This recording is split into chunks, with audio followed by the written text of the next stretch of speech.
Hey Maislings, so I'm coming to you guys with one of my heart-to-heart videos.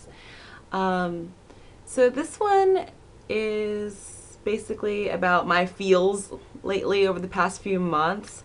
As you guys know, I just graduated college back in May, and back then I was finishing up my student teaching, and I had talked about in one of my past heart to heart videos, I talked about just being really unsure about whether I wanted to stay here in America or go to Korea. And yeah, so uh, during that time, I think I just was really just conflicted about everything in general.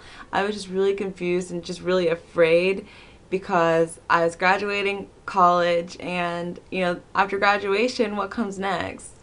Adulthood. And so, as you guys know, I'm a really big baby, and I'm like anti growing up to the fullest.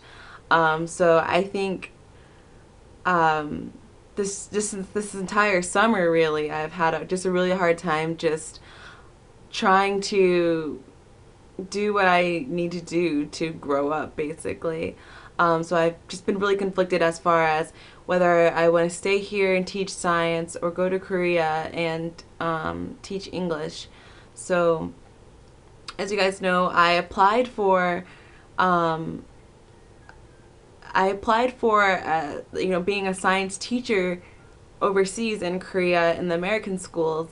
Um, I don't know if I ever talked about that again, but the way that's set up is basically you fill out your application, they tell you if you're qualified or not. Obviously, I'm qualified, and then you wait to hear back from the schools over there. So if one of those schools needs a science teacher, then they'll be like, "Hey, Dodia people, we need a science teacher," and then they will pull up a list of people who are qualified to teach science and give that list of people to the principals, and then the principals at the school will look through and decide who they want to call for an interview or whatever. So that's how that works.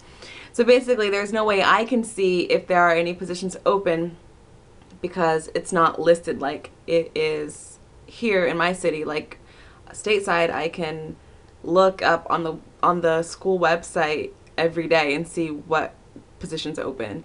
But anyway, so with that being said, I had emailed during the summer, I had emailed all the schools over in Korea, all the middle and high schools. I had emailed all the principals and asked if they would be hiring for any science teachers. And for the ones that replied back to me, they all said no, and then the other half didn't reply to me at all. So that's that. So basically, my plan of going to Korea as a science teacher did not go through, obviously, because I'm still here. And then my other plan was to get a job here as a science teacher. And as you guys know, I did have an interview back in the summer, and that didn't go well, and I didn't get that job. But when I got called for that interview, I had another freak out. Like, I freaked out. I cried so much before my interview, after my interview. I cried a lot during that time. It was too much for me. I know it sounds really weird, but at that moment, I realized that I wasn't ready to begin teaching. So I was really thankful that I didn't get the job. Like, I was so relieved that he called me and told me I didn't get that job, because I knew that I didn't want to start teaching yet. I figured that out after I had my interview. And so after that, I'd gotten a few calls for other interviews at other schools after that one, but I declined those interviews just because I knew I wasn't ready to start teaching. It's not what I want to do at this moment right now.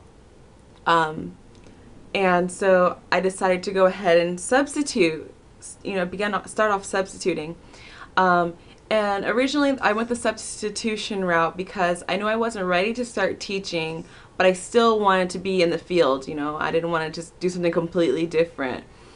But at least with substituting, I'm able to still be around students, be in the school environment, and this way I can actually go to all different schools, all the different high schools and middle schools in my city, and I can figure out if these schools is a place, if a school is a place that I would or would not like to work. So if I'm subbing in a school, I can kind of, you know, see how things run in that school and figure out, okay, do I like the atmosphere here? Do I like the students here? Like, is this place a good fit for me? So I thought, wow, this is a really good opportunity for me to get a feel for everything. And so when I do decide to start looking for an actual permanent position, people know me in the schools already, like as far as, you know, people working in the office workers and maybe even principals, to just, because when I substitute, I tend to try and if I have like a planning period, since I'm not planning anything, if there's really nothing for me to do, instead of just sitting in the classroom for an hour on my phone, like most subs probably do, I actually go out and I go to the front office and ask if they need any help with anything. So at least they can like see my face and know who I am and see that like I'm trying to kind of be helpful, and then at the same time I can kind of listen to what they're talking about, what's going on in the office, and just kind of, you know, like not hear like gossip, but just hear the stuff that's going on in the school. Because, you know, in the classroom you only hear so much when you're in a classroom, but if you're up in the front office you get to kind of hear people's problems and stuff. So I kind of like that, because I kind of get to listen and see what's kind of going on in the school. The people in the school, like the administrators and stuff, they get to see my face and they're like, who are you? And I'm like, oh, I'm Ariel Campbell, I'm sub. And they're like, oh, okay, cool. You know, and so when they call me in for an interview, if I decide to apply to that school for something, they'll be like, oh, you're the one sub that always likes to help in the office. You know what I mean? So I feel like for myself, I'm making a good image for myself while I'm in the schools, while I'm rambling, sorry, while I'm also getting a feel for all the schools as well. So when they ask me in the interview, why do you want to work for my school, I can actually give them like legit things of why I like their school and stuff like that. So anyway, that's why I decided to go the subbing route. That was kind of my way to ease into teaching, but not just full-fledged being responsible for 200 plus kids and like my life just being that, you know. But another reason I was hesitant to start teaching was because I realized, not only did I realize I wasn't ready to start teaching, but I also realized that I really want to go back to Korea. Like I'm always just looking through old pictures, and just seeing my friends over there who went back, and I just really want to go back to Korea. And so with that being said, I applied for the EPIC program, which is the English teaching program over in Korea, and so I applied for that a few weeks ago. So I should be finding out, they said, the website says towards the end of September and October is when they start contacting people for interviews. So hopefully I'll get an interview. And yeah, so there you guys go. Surprise! I've decided to apply to go to Korea. So hopefully that works out for me. With me going to Korea, I feel like there are a lot of benefits to it. Not only do I get to go back to Korea because I really miss it, but I know myself that I really need to grow up. Like my parents are very supportive, and I feel like I'm turning 24 this year, and I really have nothing of my own. And like some of my friends, like they've all like moved out of their homes and stuff, and they like doing their own thing and like growing up a little bit. But me, like I'm such a child, like I'm such a baby. I feel like I'm like 15 years old all the time. I mean, that's my personality. I think I have an immature personality, but it doesn't help that that here I'm in my home, I'm very dependent on my parents for almost basically everything. I'm a very dependent person. Sorry, I don't mean to cry. Have I ever made it through one of these videos without crying? I don't know.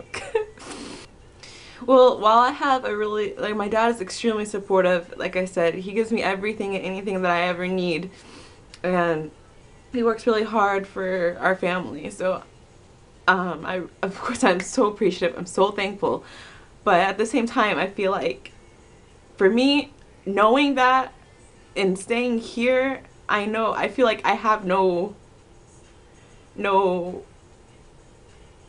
motivation to grow up, if that makes any sense. Like I'm extremely comfortable. Like I'm okay with living at my parents' home. Like I don't want to move out whatsoever. Like if I could, I would live with my mom and dad forever and like hang out with my sisters all the time. Like I'm perfectly okay with this. But I feel like it's time for me to at least attempt to grow up a little bit. And I feel like I can't do that here. If I stay here, because I'll always have my mom and dad, you know, to take care of me all the time. So I feel like by me going to Korea, I'll be forced to do things on my own. I'll be forced to become more independent. So with me going to Korea, this time it will be really different from the first time I went. The first time I went to Korea, I went as an exchange student. So I had the support of, you know, the international office, all the other exchange students that were there that I made friends with. I had Jihoon, I had my friend Hyunjin already over there, and then I had my buddy Juyeon. So I had a lot of people and a lot of support. So this time going over there, I don't know where I'll be placed and what city I'll be in. I'll most likely be somewhere where I probably won't know anyone. Because I mean, I know a few people in various places in Korea, but I mean, there's a really good chance that I'll be placed somewhere where I won't know a single person. So I feel like it'll be good for me to go as a teacher over there because, one, I'd be forced to become independent. Like I'll be living completely on my own like apartment. I have no one to depend on, you know, as far as like making dinner for me or paying bills and stuff, like, because now living at home, my mom still cooks, and I don't know how to cook anything really, as you guys know from my Ariel's kitchen video. Something always is burnt, and I don't pay any bills as far as anything outside of my own personal, like, stuff that I personally want. Like I said, my dad really takes really good care of me. So I feel like by going to Korea, I will be forced to just be independent. I'll be forced to learn how to do things on my own, and I won't have, you know, all the support of like an international office or all these other friends and stuff with me. So I'll really just be kind of alone, and it'll probably suck for a while until I make some friends, but I feel like it might be a really good experience for me as far as growing up. I feel like it would really help me in gaining my independence. So that's one thing that I thought about that would be a good reason for me to go.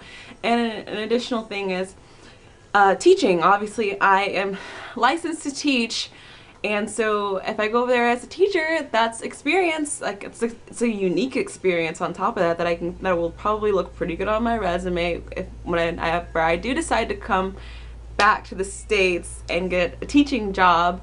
They'll be like, oh, hey, you taught in Korea? You taught English? That's really cool. Like that alone has its own like challenges and stuff. So I think I could learn a lot from that and bring that into my teaching here, even though I'm planning to teach science and biology and here versus English over there. So I mean, it's different content, but still I think the experience itself I would learn a lot from as far as becoming a teacher.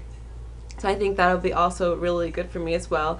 And another thing, like I said previously, I wanted to get into the American schools, so I figured if I'm already in Korea and in a position opens up in one of the Dodia schools, then there's probably a better chance that I could possibly get a job in an American school teaching, you know, science or biology, what I want to teach, and still be in Korea too as well. You know, me being already over there, me being already over there, they won't have to, like, you know, move me out there or anything, so I'll already be there and I can interview easily. And just, I feel like it's a good way that there could be a possible chance of transitioning to my field if I'm over there, and then, you know, obviously I can take that with me back to the United States as well. You know, hey, I taught biology in Korea in an American school, and I can bring that back with me on my resume over here whenever I decide to come back home. So yes, as of right now, that is my focus. My plan right now is to try to be accepted in this EPIC program so that I can go to Korea. And now the part you guys are probably most curious about is about Jihoon. As far as my plans to go to Korea, I plan to go to Korea with or without Jihoon. If that, I know that sounds weird, but as of right now, Jihoon and I, our relationship is, honestly, if I could be completely honest, it doesn't even feel like we're in a relationship anymore. Like, we barely talk, and when we do talk, it's very like, hey, how are you? I'm good. What are you doing? I'm eating. Okay, cool. All right, have a nice day. It's like really, really, like, almost feels like forced conversation. And like I said, we barely talk. We maybe talk once, maybe once a week, really. And like I said, it's really short. And I honestly, I'm sorry to tell you guys, but I honestly, at this moment, I feel like you shouldn't be surprised if we break up before we are reunited. So yeah, so sorry to crush some of your guys's, like, well, semi-crush some of your guys's hopes. Yeah, so we're not, Jihoon and I, like, our relationship isn't bad as far as, like, you know, we're not like fighting or arguing or anything like that. It's just literally he doesn't have time for me, and I don't have time to sit around and wait for someone who doesn't have time for me, if that makes sense. Like, for me, I'm just kind of over it now. Like, I tried really hard, guys. I don't know, like, you may not believe me, or some people might be mad at me and think I'm some horrible person, but I have tried to, as much as I can, to be supportive and understanding, but there's only so much a person can take. I guess this has been going on since maybe March, and it's now September. Like, so, like, I've been trying for a long time, I think, like a really long time, and only one, like, when you have a relationship where only one person's trying to make it work, I don't see how it can work, you know. So as of right now, that's how I feel. My feelings, I'm not going to go too deep into it because Jihoon's not here to defend himself, but I'll just leave it at that. Only one person can't make a relationship work. So as far as how I feel now, I'm done crying over it. I'm done stressing over it. It is what it is, and we'll just see how it unfolds. I don't know, maybe things will become different. Maybe things will get worse. I don't know, but I'm not gonna continue